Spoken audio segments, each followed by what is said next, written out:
Cameraman, come with me tonight. Richard Cranium, he's gonna make his return to OVW tonight. Everybody, come with me. Richard Cranium tonight at OVW. Tonight is the night. Richard Cranium's returning to OVW. Gotta go in here. Wait a minute, sir. Stop right there. You can't come through here. What's your name? Richard Cranium, I'm making my return to OVW tonight. Richard Cranium. Let's see. No, sir, I'm sorry. You're not on the list.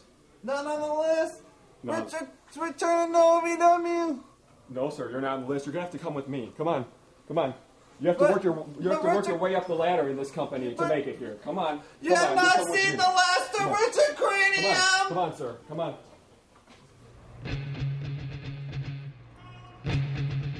You see the name right there on the TV screen, Epiphany, the lady that has demanded to be... Here, hand this to her, King. Hell no, you can't handle a man. Look, I don't even know why we're having a tag match tonight. I'm so tired of trying to prove my contendership to all of you. I am the #1 contender, and it's February, it's Black History Month, and I deserve my shot. I don't need to be out here with no tag match, and I don't want to be out here with Taryn. Well, I heard that comment made from her before, and it is Black History Month. Yeah, and well, hold on. I don't know if that gets you title shots or not. Introducing first, from New Albany, Indiana, Taryn Shay, and her partner out of Cleveland, Ohio, Epiphany. Didn't look too happy to be aligned with her partner tonight. Here's what Josie said when she heard her make this comment earlier this week about being Black History Month. And Josie said she was going to oblige her. That as far as she was concerned, by the end of this month, Epiphany was going to be history. Oh, boy.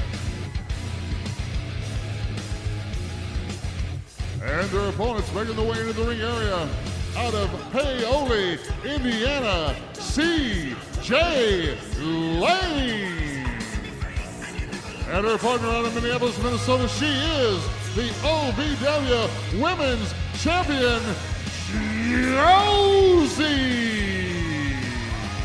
That little C.J. Lang just gets prettier every week, Dean. Ain't she a little cutie? I hear she's got eyes for the king. That's what I'm hearing going around. Look out.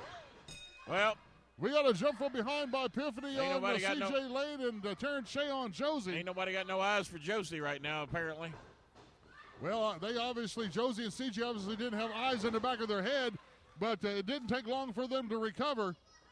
Josie drop kick on the Taryn and CJ a drop kick on Epiphany. That's about the only way you're going to get Epiphany down is to get a good drop kick off and get some power behind those legs, and worked out for her. Got them out regrouping and coming up with another game plan. Well, you know, Epiphany believes that she is the #1 contender. She's not. Taryn Shay is the #1 contender. Well, I ain't going to tell her any different. Taryn Shay beat Epiphany a few weeks ago. Yeah, you tell her. I ain't saying it. Well, I just show her the tape. Cover 1, 2, and the kick out.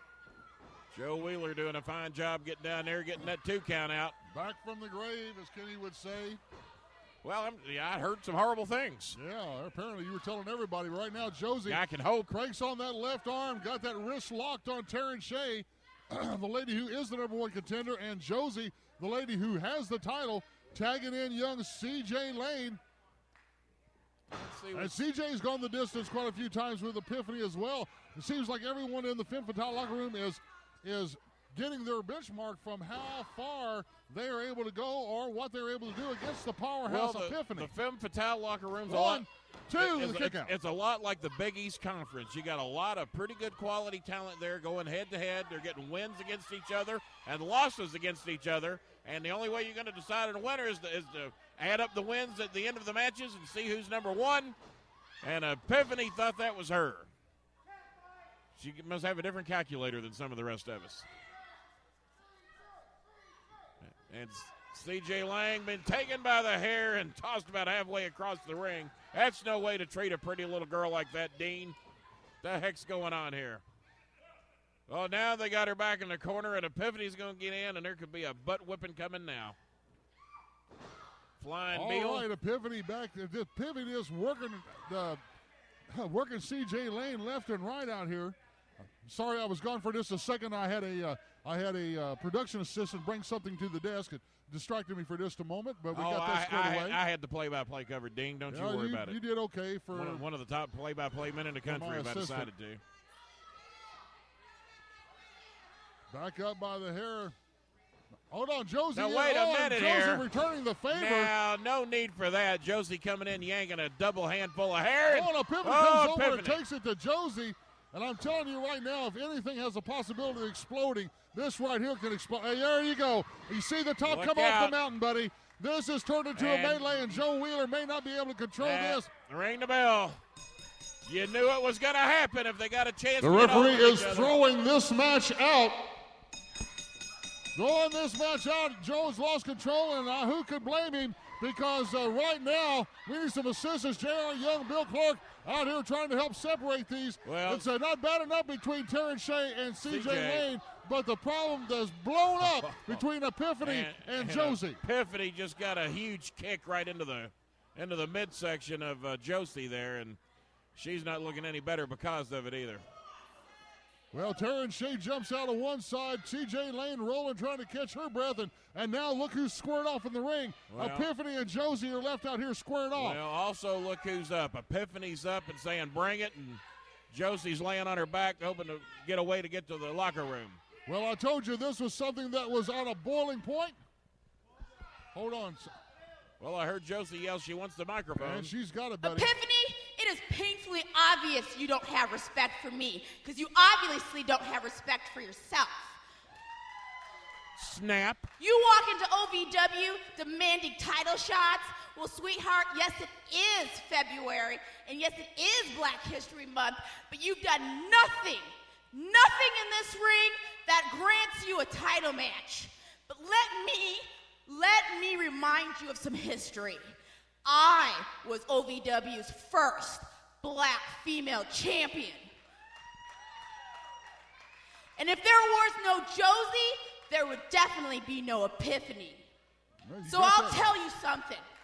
I'm going to give you what you want next week, right here, for my OVW Women's Championship.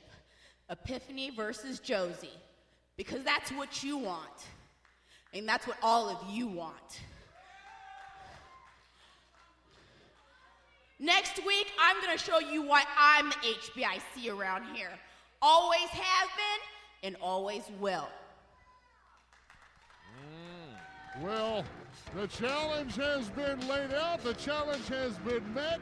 Next week, right here on TV, we're putting the Femme Fatale Women's title on the line. Epiphany and Josie, and this is going to blow up. Well, Josie said she was the first Black female champion here. I don't know about that. What, Derek King champion here?